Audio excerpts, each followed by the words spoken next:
Hello, folks. I'm Darlene Young from Arlington, and I'd like to welcome you back to our show, which is called Mindful Health Alternatives. I'm here to welcome you to the new series that will appear from time to time on CAT TV.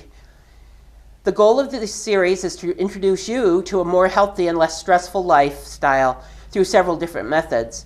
Invitations have been extended to several practitioners of holistic or alternative medicine pathways, including nutrition, cleansing, reflexology, astrology, Reiki, energy, herbal and Chinese medicine, chiropractic, shamanism, and hypnotherapy, to name a few. Our guest today is Anne Harlan. Anne is a Reiki master and teacher from Bennington. Welcome, Anne. Hi, thank you, Darlene. I'm so glad that you could be with us today. Oh, it's nice to be here. So I'm going to let you take over and tell us a little bit about yourself and about your practice and about the Reiki.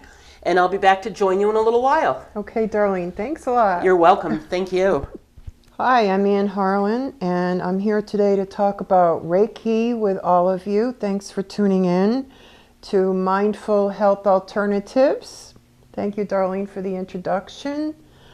So who am I? Why am I here anyway? I was a government analyst, and I retired, and I said, what now? Because, I had a lot of time on my hands. So I had moved here to Bennington, Vermont, and I met Nancy Edwards, who is a Reiki master, and I decided with a few other people from my church at St. Peter's to take a class with Nancy. And it was really interesting and great.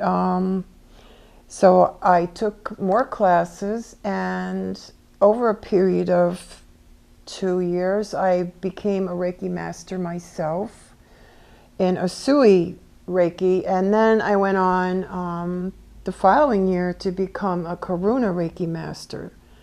Today we're going to be talking mostly about the Usui Reiki because that is the Reiki that is widely known. And you might have seen Dr. Oz a few years ago. In 2010, Reiki Master Pamela Miles was on Dr. Oz. And I thought that was really interesting because we found out during that segment that Dr. Oz's wife is a Reiki Master. Yay!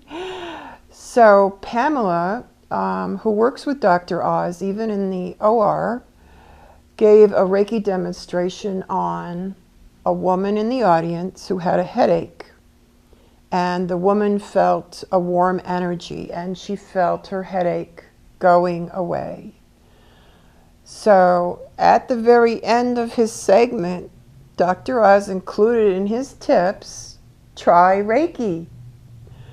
So what is Reiki anyway? It was discovered in the early 1920s by Dr. Mikao Usui.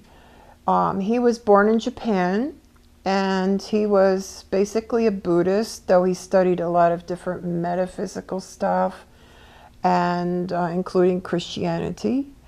And he was going to a program up on Mount Karama where he fasted and meditated for over 20 days.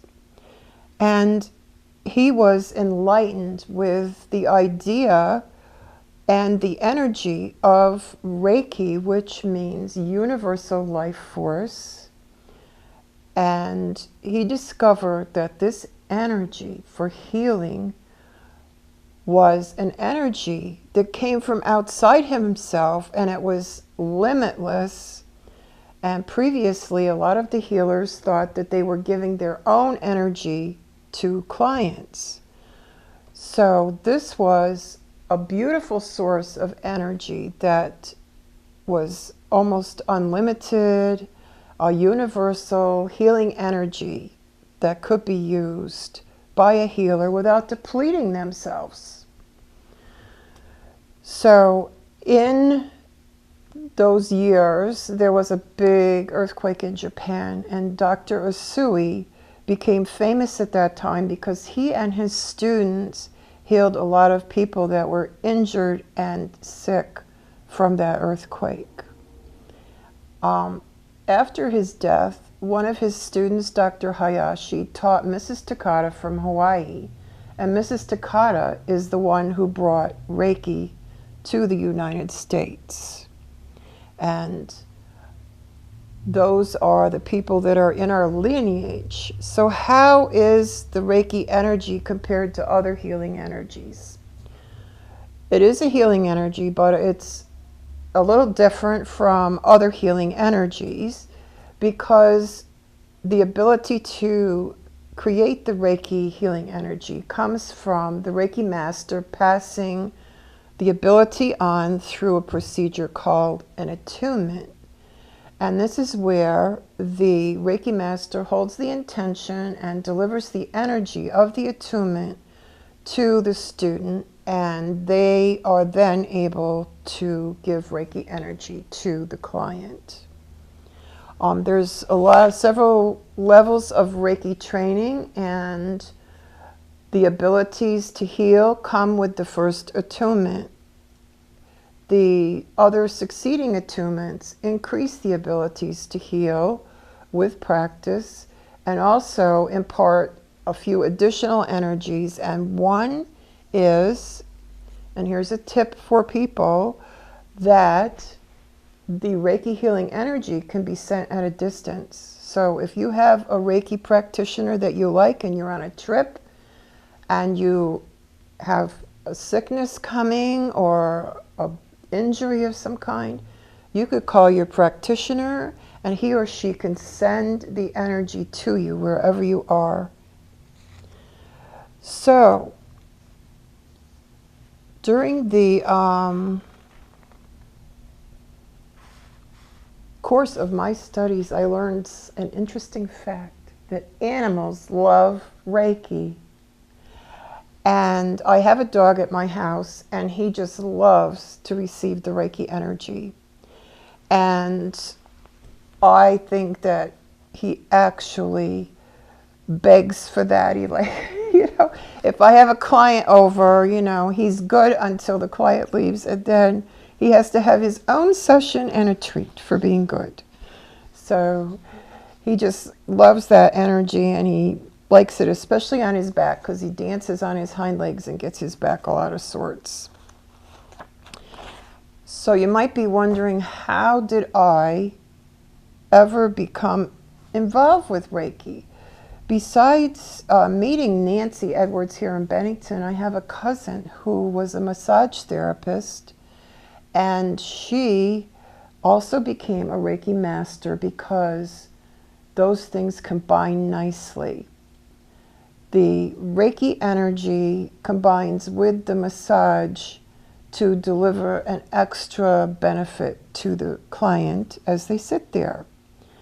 And that is really beneficial.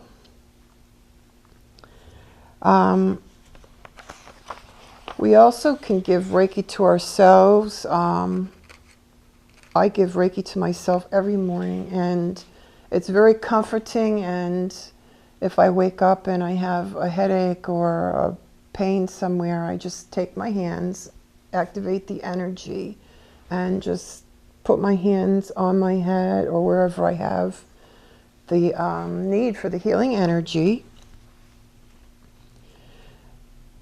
Now, the Reiki energy itself does no harm. It has a wisdom of its own.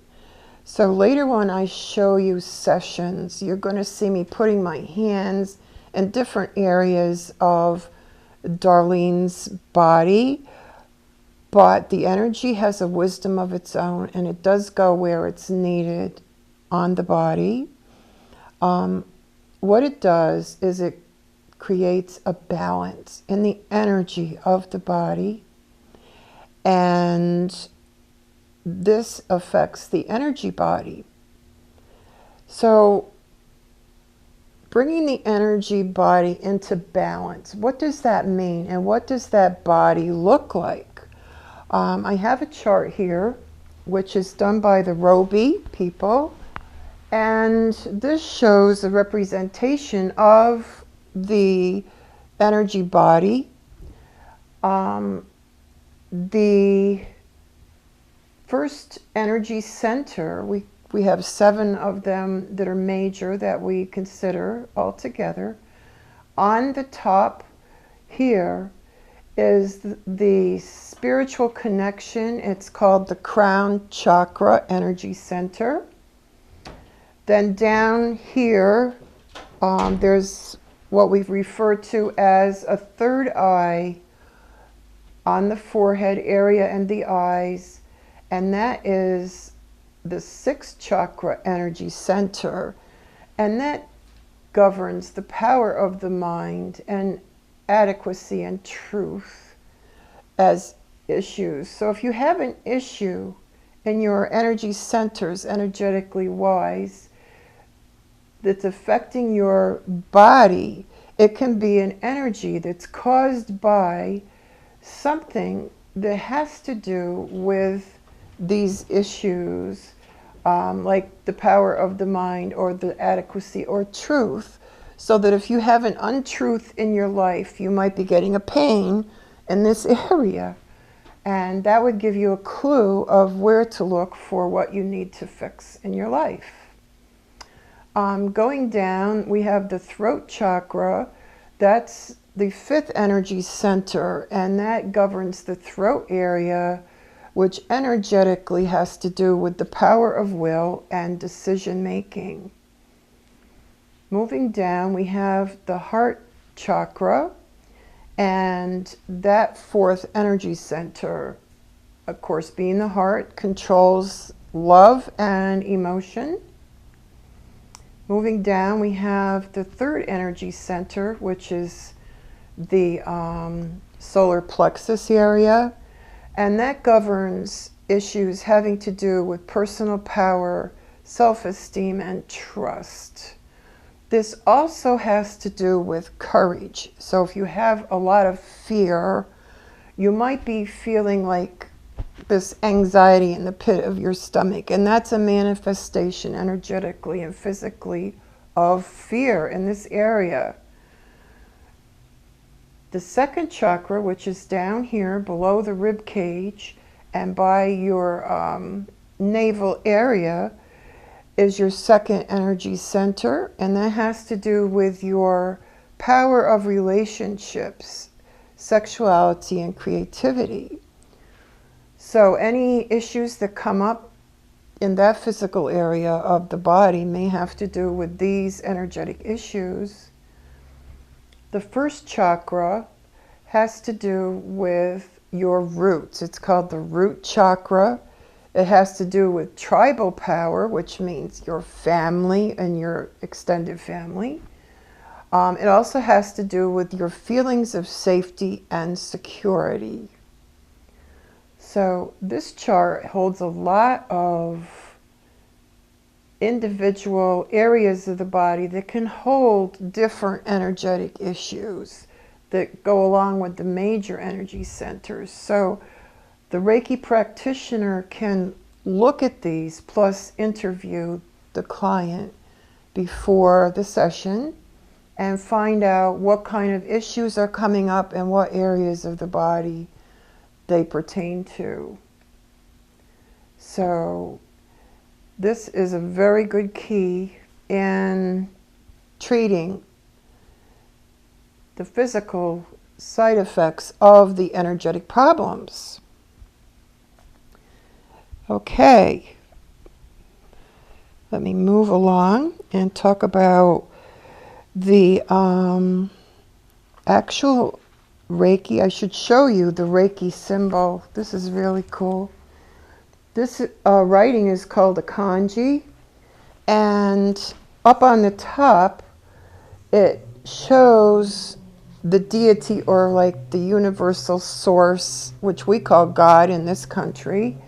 And then it shows like shamans dancing and energy coming down from this source, and that this on the bottom is for, it's a representation of like a cooking pot with rice, which is the Oriental symbol of life, and that it is cooking over. So this is a big supply of wonderful universal life energy that is coming down to us. as a beautiful gift from our source. So it establishes the balance in the energy. I would recommend, if you're interested in more of the information on the energetic body, that you might like to read Anatomy of the Spirit, which is a book. It's been out for a few years now, and it is by Carolyn Miss, PhD, and her last name is MYSS. And this I used in part of my study for my master on finding out exactly how the different parts of the body indicate the energetic issues that are happening. So, I'd like to give the viewers a tip. Reiki helps people with insomnia. I discovered this myself quite by accident because I had a client who was only 3 days in recovery from addiction. And a client said they hadn't slept in 3 days. And I did a session, and right early on in the session, my client fell asleep and started snoring. So I found out firsthand that it was very good to relax people. And I looked it up on the internet and found out that it's also very, very good for veterans and other people that have emotional and physical traumas in their past, which is post-traumatic stress disorder. And it works really well for that. So, now where is Reiki used? It's used anywhere. It's good anywhere at all. Most often we like to give sessions in a healing area on a table where they can lie flat, and that's a good idea if people fall asleep. We can also go into an office and people might be sitting in a chair, and we can do our hand positions while they're in their office in the chair. We can do their back while they're leaning forward onto their desk. So it's really good anywhere. If someone, gets a bee sting or a little burn while you're out camping, you can just do the Reiki right there if you're Reiki trained. So it's very portable. You don't require any kind of machines to do Reiki. It just requires a person that's been attuned. Now, one of the places that Reiki is used a lot is in hospitals. And here in Southwest Vermont Medical Center, we have what they call Purple Ladies. These ladies are volunteers, and they give patients Reiki in the hospital. There's also flyers around for practitioners that will come into the hospital. I've been in there with friends and family in both the hospital room and with one friend in pre-op, even to calm her down while she was getting all her needles done. So it's been widely accepted at a lot of hospitals now, and you can receive Reiki if you are receiving chemotherapy. You can have a practitioner help you through that. So it has a lot of practical benefits. A lot of the nurses and doctors become Reiki trained. Some of them also get trained in other forms of energetic healing, and it's all beneficial to the patient. And it helps everybody relax.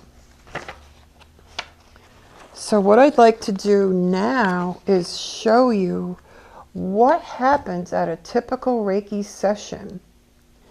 And what I'll do is I'll have Darlene come in a minute, and we'll demonstrate some of the hand positions and things about the Reiki session. When the client first comes, we normally, like any, medical people do too, is to get the information about what is going on with the client. What's going on physically, spiritually, mentally with the client today and in the recent past. We find out, we ask them questions like, are you allergic to things? Or do you have any areas that we cannot touch? Do you even want to be touched? Or do you want us to do the energy like from above the body? The sessions are delivered fully clothed, and I'll talk to you about how the session goes when we have Darlene come in. Hi, Ann. I'm back, and I understand you want to practice some Reiki and show the folks out there how a Reiki session goes. Right, Darlene. And the first thing we do, besides offering a cup of tea or something, is find out what is going on with our client. So would you like to tell us what's happening today? Sure. I've developed a cold that everybody in the state of Vermont and then some has. Having a lot of sinus congestion and some chest congestion, so headache, that type of thing. But otherwise, I'm pretty good. Okay, it sounds like you really need some Reiki today. I do. I'd like to ask, do you have any sore spots that you don't want touched? No, I've been before to an energy healer, and I'm usually okay for touching.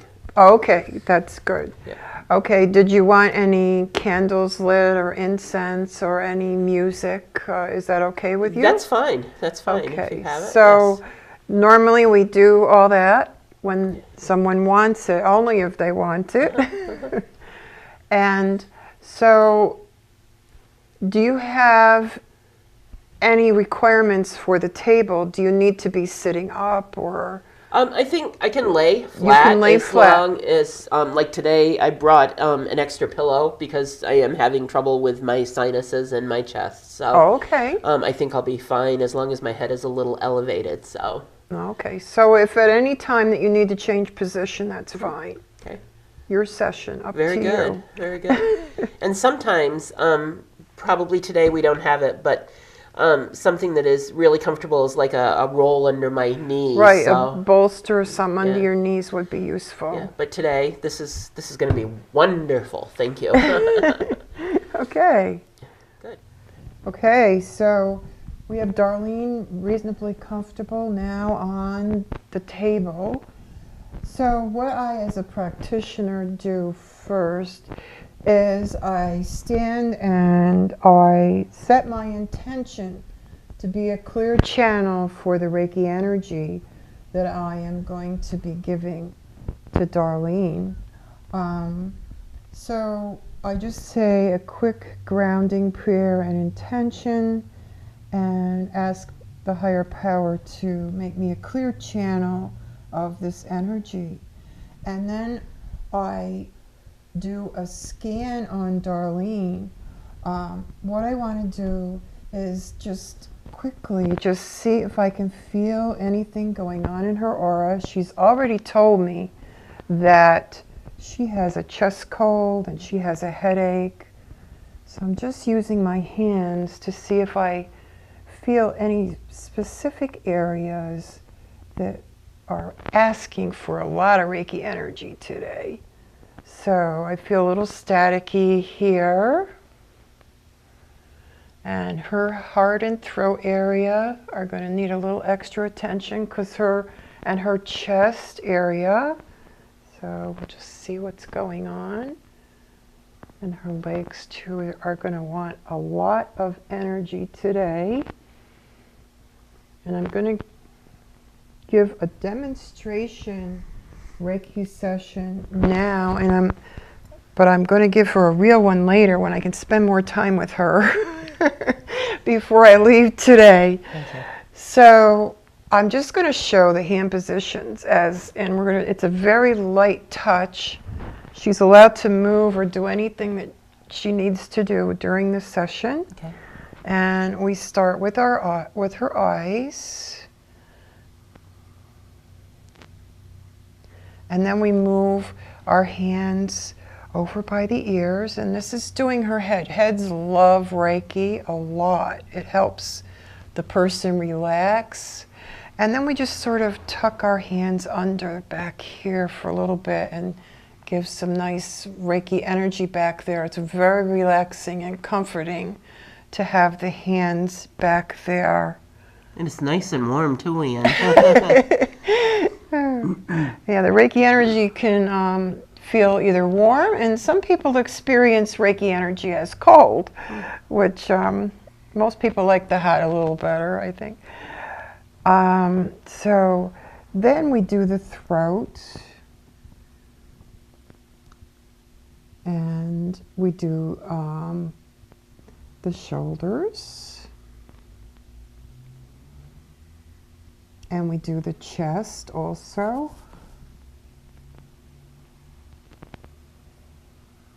And later her chest is going to get extra energy. And then I come around, and usually I like to do a shoulder and a hand on both sides too, a little bit. And I'll do both sides. I'd move around there and do the other side too, because the hands get a lot of workout during the day. Then I move to the solar plexus area. I can also do the heart. On women, I hold my hand up here and do the heart for a while. Down here. And then I move my hands positions down her tummy to her navel area. And then we do here on women. And we hold our hands up to do the root chakra. And then I typically move quite a while to the hip area. When people walk, they use the hips quite a bit. There's a lot of work that our hips do, and they deserve a lot of extra energy. Then I'll move my hands down and do the thigh area and the knees and the lower legs. And I do that on both sides. And a lot of times I have to spend extra time on knees, because knees get a real workout as we walk. Then I do the top of the feet. Now Reiki does travel through shoes. If your client doesn't like, the shoes to come off, it still goes where it's needed. So then normally I would have my client take her time and flip over on her tummy and do the back also. There's also chakra balancing positions you can do on the back or the front, where you take the hand and hold it at the top and bottom of the chakras and get the energy running up and down to balance the chakras.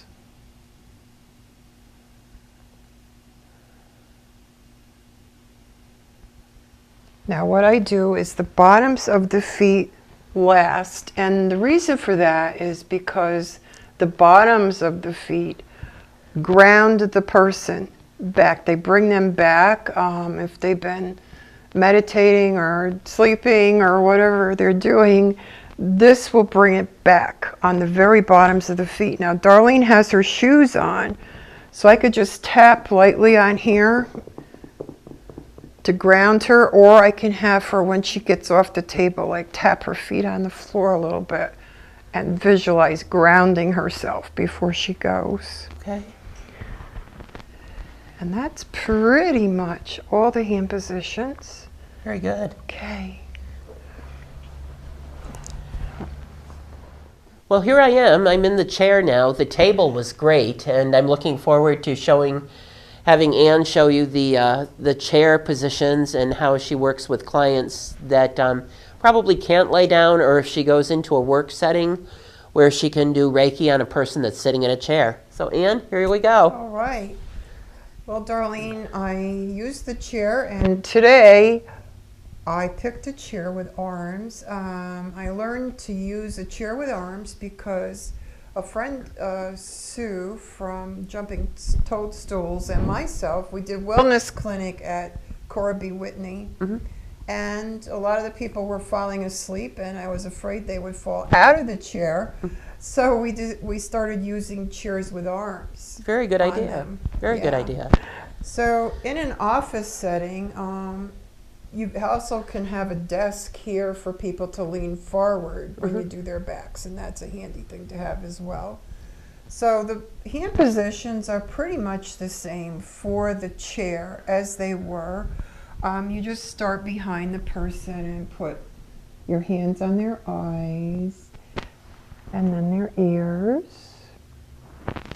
and the back of the head, and do their shoulders, and their arms. And then you can do their throat too, here. In the chest.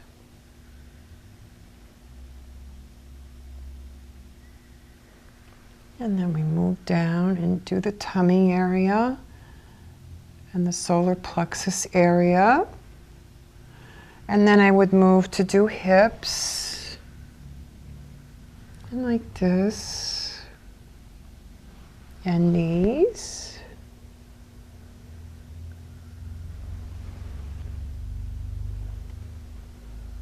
Always lots of attention to hips and knees.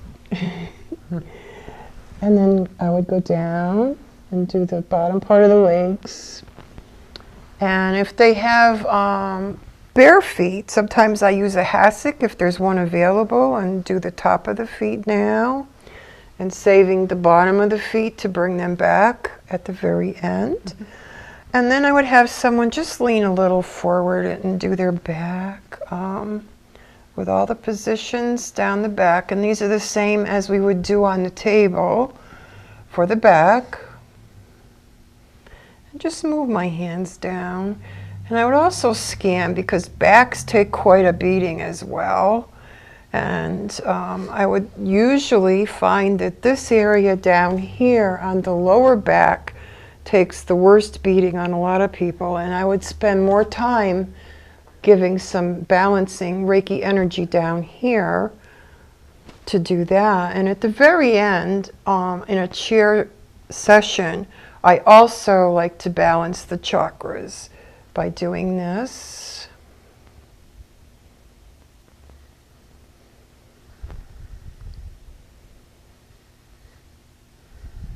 Try to make sure all the energy is balanced and running nice and smoothly. At the end of sessions, I can also scan again to make sure that the energy has settled down and it's flowing happily along. And after a lot of the sessions, we just can smooth the aura down too of the energy. Just smooth it down.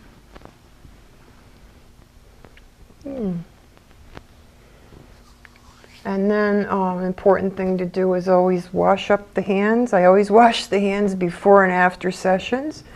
The very last thing in a chair session is to do the feet, and I do the bottom of the feet. Darlene has shoes on, so just ask her to tap her feet a little. Yeah, like that, and bring herself back to be grounded. Very good. Very Okay. good. This has been so interesting. It really has been. And, you know, you can feel, like I said, when it was on the table and even in the chair, you can feel the heat and the energy to start to go into you. You know, this is really great. Yeah, I'm glad that you've given me an opportunity to share some information with the viewers. And I would use Dr. Oz's tip toward the end to just try Reiki. Just give it a try. Nothing to lose there. Very good. Yeah. Well, thank you so much for being with us today, and we really appreciate your help and your education. If you have any further questions, you can contact me here at the studio, and I can put you in contact with Ann. And excuse me, I can put you in contact with Ann. And thank you for tuning in. So stay tuned. We will have more exciting alternative approaches to health and to make you a less stressful person and a better person. Thank you, Anne. Oh, you're welcome, Darlene. If we have a few more minutes, I could do a closing meditation That would for be the great. folks out in the audience. Just sort of on the theme of using this as a mindful health thing. I have a meditation about the 7 energy centers, just becoming aware of your 7 energy centers. If you'd like to stay tuned for that. Hi, I'm going to read a meditation, a guided meditation for those of you that would like to become a little more aware of your 7 energy centers. I have an affirmation to read with each energy center, and we're going to be putting our hands as we meditate on the area of the body that represents the energy center, and hopefully become more aware of how that feels. So find yourself a nice meditation position, either in a chair sitting straight up with your feet flat on the floor, or if you like to meditate on sitting on the floor, that's okay too. And if you want to get, a journal or anything to make a note after of what you feel, that's good too. So take a meditation posture, either sitting on the floor or straight up in a chair with both feet flat on the floor. Make a mental note of any thoughts and the energy you are feeling in each area as I read the affirmations. Place one hand on the top of your forehead and the other hand on the back of your head. Take a few breaths in and out.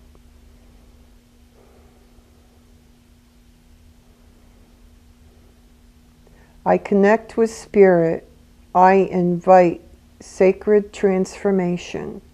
I embrace the unity of all beings. Now, place your hands gently over your eyes and breathe in and out. I honor my intuition. I accept my path.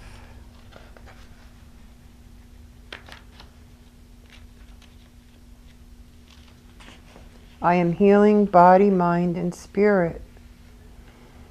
Take a few breaths in and out. Place your hands gently over your throat. Continue breathing in and out. I play in my imagination. I create my reality. I know and share my truth.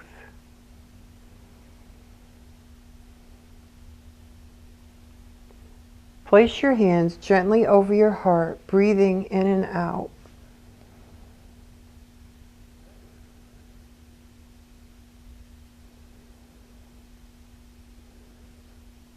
I am loved. I let love in. I am kind to myself. I live in peace and gratitude.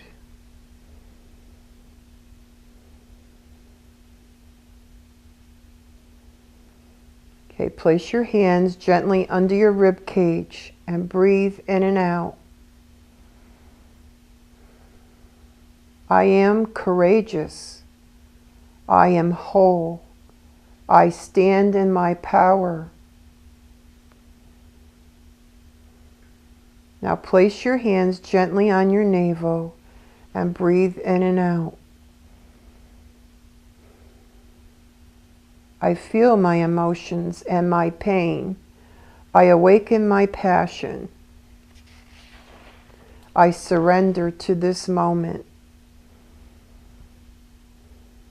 Place your hands gently on your lower hips and breathe in and out.